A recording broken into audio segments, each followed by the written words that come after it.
Hello everyone and welcome to my channel. And today I'll be reading a multi-character listener by me. So let's get into it. Cyno.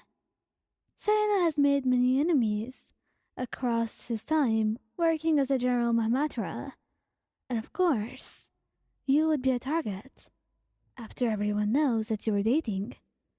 And seeing how much Cyno values you and all, they wanted to kidnap you.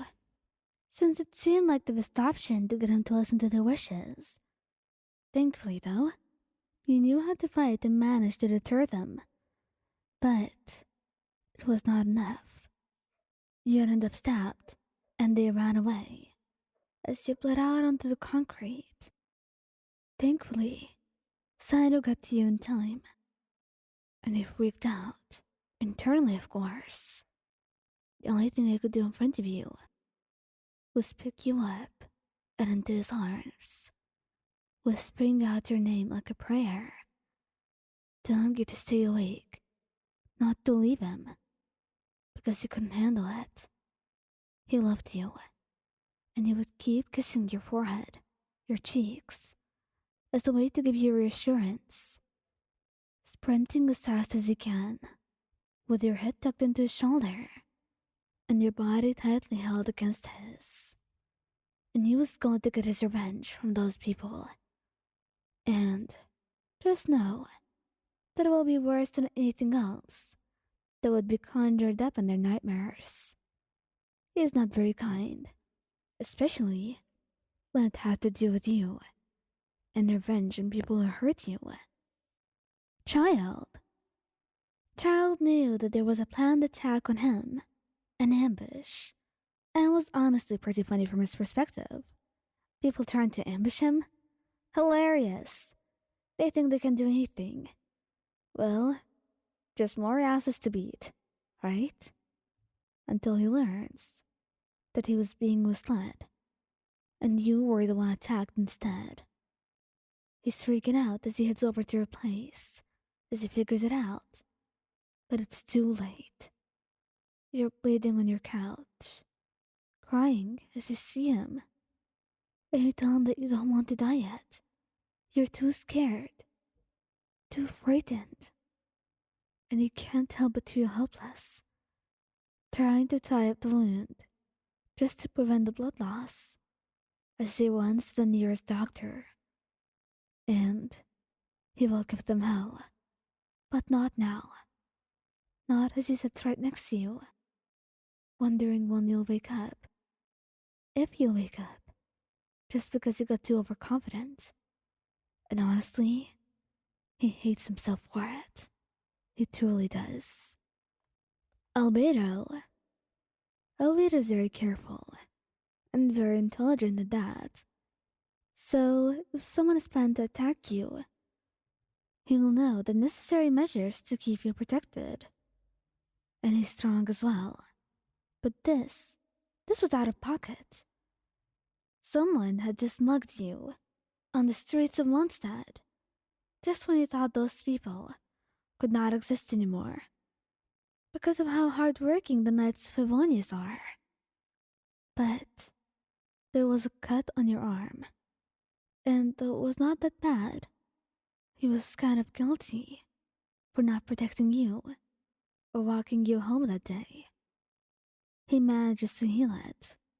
He's good at this. He was not the one to use his healing abilities very often, but you could tamper with life just when it comes to you, so nothing would be lost, and so wouldn't be hurt. Because to Albedo, you were his priority, and a most important one at that. Venti. Venti actually probably knows, way before it happens, but he really underestimated the people that were going to be attacking him. And, even worse, you came at the wrong time. Why would you come here? Why would you be here at all? Did you just want to get hurt? He had warned you multiple times to leave him alone when things like this happened, but you didn't listen. And that was why you got hurt. Venti evacuated immediately. He felt foolish for thinking that you could take them on while trying to protect you as well. Thankfully, it wasn't too late, and he took you to Barbara and Jane.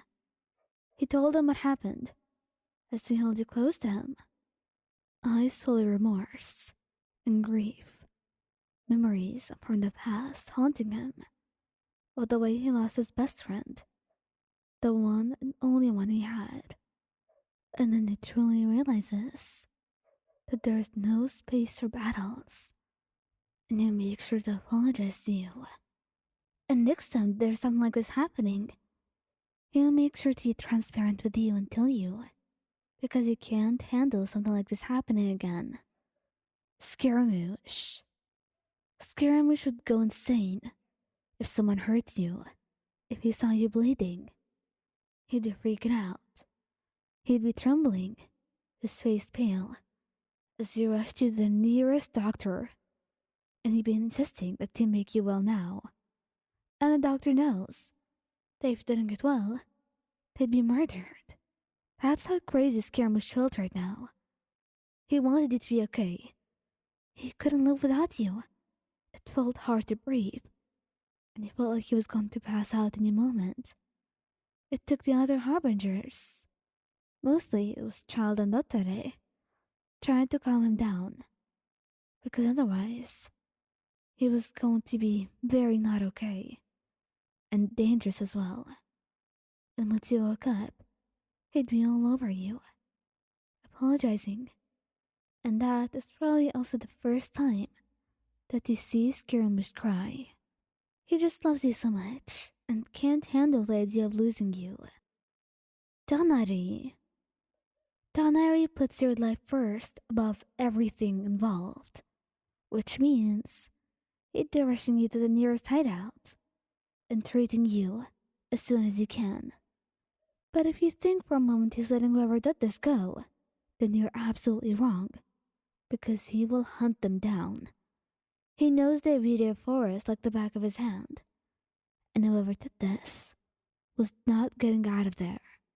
At least, not uninjured, because he's taken his mission very seriously. Meanwhile, you would have Kali looking over you and making sure you're okay. And once he's back, he makes sure that the rest week is the best one you've ever lived. He spoils you, alright? Just because you deserve it so much. And also, because it was his job to keep this forest safe, and he couldn't. And that resulted in an irredeemable mistake. That was you getting hurt.